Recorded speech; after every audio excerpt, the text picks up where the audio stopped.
A mountain in March. I am guilty. In 2026, I am guilty of being erratic with this newsletter, this gathering of goodness, which I think it is, this exploration of the eclectic. I could offer some worthwhile reasons for this sluggish output, but why really? There have been things going on and other things that have not gone on. Through it all, I have continued to feel the urge to explore ideas and discoveries for this missive, but a fair few of them remain languishing on the shelf. But come now, we are here, and so on we shall go. Today is about a delightful animated short and its music, which is also accurately described as being about music and its delightful animated short. You shall see. The Mountain, Diacopes, Social Reckoning, and speaking of March, with the Young Forties, Creepy Glasses, and a return of the X Files.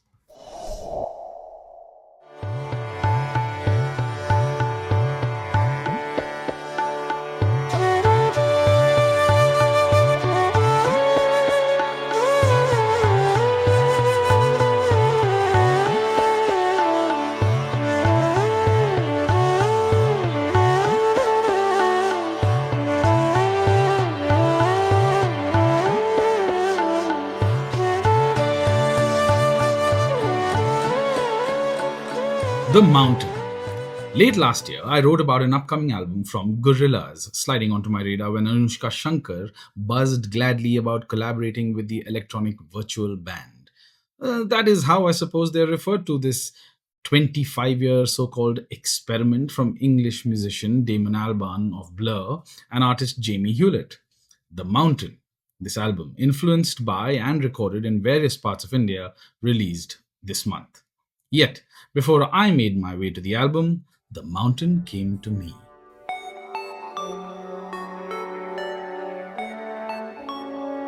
Gorillaz are known to create animated short videos with their albums. Unsurprising, given the band is fronted by four animated characters.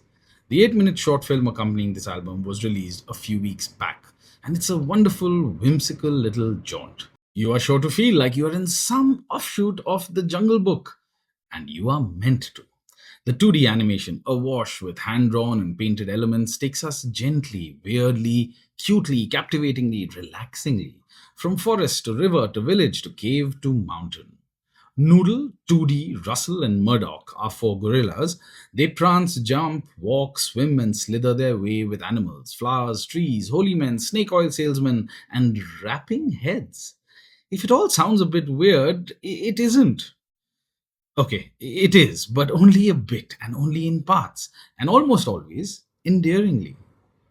Sample this YouTube comment. Feels like spending almost 9 minutes holding hands with an old friend you used to play with every single day when you were kids. Hmm, that sounds lovely. There is much here that harks to Gorilla's lore from the last 25 years, which I have to admit I am not familiar with. Noodle's growth with 2D and Russell having raised her, Murdoch's oddness and penchant for chaos. These threads combine here with the themes of loss and rebirth that pervade the album itself. If you are willing, you might just feel a hint of the transcendence this motley bunch find at the end. The film is co-directed by Hewlett with Max Taylor and Timothy McCourt from the studio The Line. It took them around 18 months to make, and or because it is an unabashed homage to the styles so associated with the 60s and 70s, quote, a love letter to the golden era of 2D animation. Their hat is very obviously and charmingly doffed to the Jungle Book, yes, but we see throughout a concerted effort to be human, with lush hand painted backgrounds and the decision taken to not execute any visuals that were not possible in that era. Here's a quote from the creator. In a time of AI overload, this is our love letter to craftsmanship. We are chasing the feel of pencil on paper, paint on board, and all the imperfections that come with it. End quote. Beautiful as it is, the film also is a wonderful gateway to the album itself. It features three songs, serving up a sense of the mood and eclectic flavor that awaits us.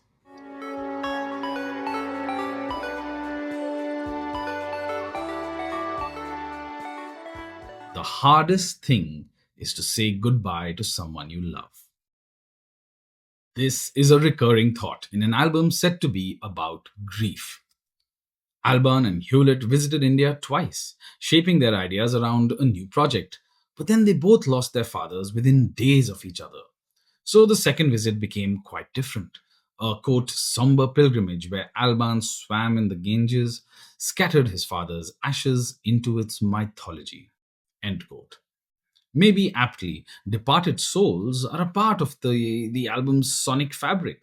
It features a fair few contributors who have left us, enacting a convocation of souls, as it were. I was surprised and delighted to hear Bobby Womack. As an aside, this also feels like an album. It's not a collection of songs, which goes well with my 2026 intent to listen to more albums.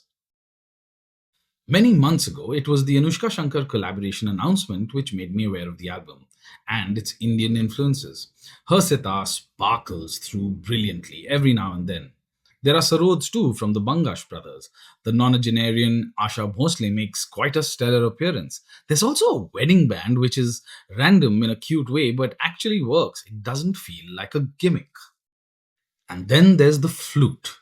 Now, I can't say I've been a fan of the instrument. Not that I dislike it, I have no grand view on it really. I just have found that the often plaintive nature of the flute can sometimes be a bit dull. But I will say it has the ability to be quite emotive. That happens not seldom in The Mountain. Having listened to it a few times now, it is arguably not Anushka or the Sarods, but the flute of Ajay Prasanna that is the heart of the album. The flute and that lovely little melody it introduces somewhere early in the forest, to return many times. A melody that bookends the album, starting with The Mountain and easing us out with The Sad God. It would be easy to say the melody is an earworm, but that feels inadequate. There is something in it that makes it sweep into the ears and under the skin, finding a way to make some sonic neuro connection to touch what we all like to imaginatively call the heart. Now, for an album about grief, The Mountain doesn't feel sad. Indeed, there are moments which are positively joyous because I suppose this is also about reinvention and transformation. Yet there is a certain sense of melancholy that eases in and doesn't quite leave the music or leave you. Maybe that's another reason I've been drawn to it. Watch, listen, I'd love to hear what you think. I'll leave with a little quote from another animation commenter who said, in a world of spoon fed narratives with second screen repetition requiring obviousness to the point of utter boredom, thank goodness we get something thought provoking, strange, and open ended. Amen to that, Eric Calderon. The mountain, all the good souls, the mountain to rest. The mountain, the mountain, the mountain, the mountain, the mountain, the mountain, the mountain.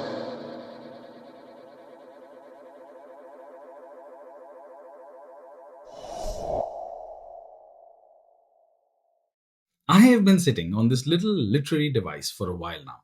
It will be well known to writers and English teachers and familiar to readers and listeners without necessarily knowing what it is. I share here for your edification.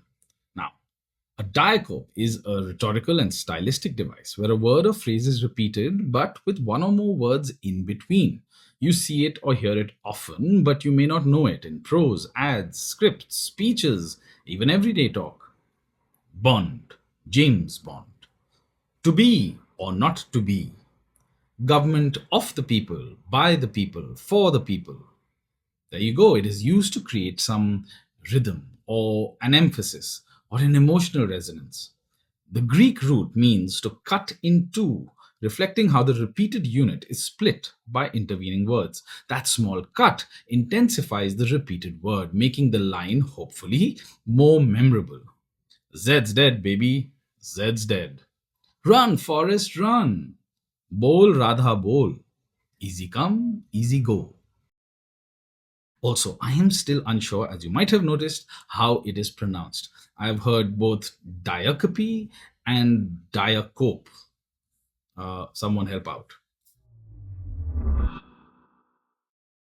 Social reckoning. I've written here before about social media, the increasing awareness around its perils, and how countries around the world are grappling with it. Lawsuits with the social media companies come and go. Banning it has been the go to discussion with governments and society, with all the arguments for and against. We have what appears now to be a significant point in this entire theatre. Meta and YouTube have just lost a significant case in the US, being found guilty of deliberately designing addictive products and held liable for harmful mental health effects. Snapchat and TikTok had quickly settled before the trial. The jury also found them guilty of acting with malice, oppression, and fraud. Now, the fines, the dollar amounts are barely pocket change, sure, but the implications are larger. The products themselves, not only the content, are judged to be harmful. This opens the door for a potential stormy couple of years ahead, and not just in the US. It is being called Big Tech's tobacco moment, a potential turning point, forcing structural product changes which could change the businesses quite significantly. I've linked to a report, a legal overview, and a quick look at the relevance for India. You could also look at another linked Instagram carousel from a lawyer for a very quick, sharp overview, or just to read lines like, "The jury said, get out of here, you billionaire asparagus." Right. This month, that year, I just felt like listing a few interesting things that happened in March over the years. On the 8th of March, Psycho, the iconic Hitchcock film, premiered in 1960. It was one of the first to show an unmarried couple in the same bed. Oh, and also a toilet flushing. Yes, the horror of it all. Fun fact, Hitchcock also put in place a no late admission policy for the movie because of the significant death that happens early on. On the 10th of March, Alexander Graham Bell transmitted the first speech over a telephone back in 1876. "Mr. Watson, come here, I want you," he said, calling his assistant from another room. Famously, he wasn't the only one or the first one to invent the tech, but definitely the first to patent it. March 19th. Apparently, this is World Monopoly Day. Okay, whatever. At any rate, toy maker Hasbro recognizes this as the official anniversary of one of the most successful board games of all time, which turned 91 this year. The story behind Monopoly, however, is much less clear cut than a go to jail card. I wrote about it last year, a story of an ignored inventor and a story of irony. On the 30th of March in 1867, the USA purchased Alaska from Russia for $7.2 million, approximately about $160 million in 2026 terms. It feels like the idea of purchasing entire territories sounds rather quaint now, even a bit monopoly esque. And finally, masala peanuts.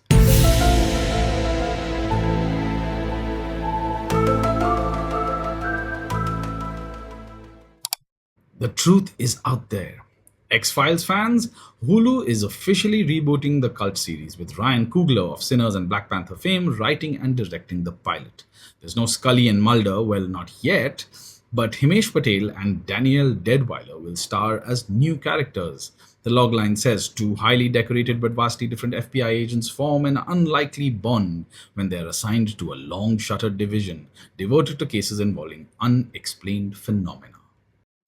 Young 40s. This is amusing and random, as trends often seem to be in this decade or so. In South Korea, Gen Z has apparently decided to mock millennials for their style. The term has been around as a marketing description for youthful older consumers, but now young 40s is used to deride those in their 40s for, quote, shoehorning their way into styles associated with Gen Z and younger millennials. All right then. Not for your eyes only. If you thought Meta's smart glasses are a bit creepy, you should see this. A recent investigation has revealed how the device passes footage it captures to contractors who see all of it uncensored for review. This could include people going to the bathroom, getting dressed, having sex. I suppose wearers could be more careful recording what they are doing, but hey, what about the rest of us caught in their eyeline? As the quote says, everyone else just has to hope they're not being filmed by a stranger. Right. Okay then.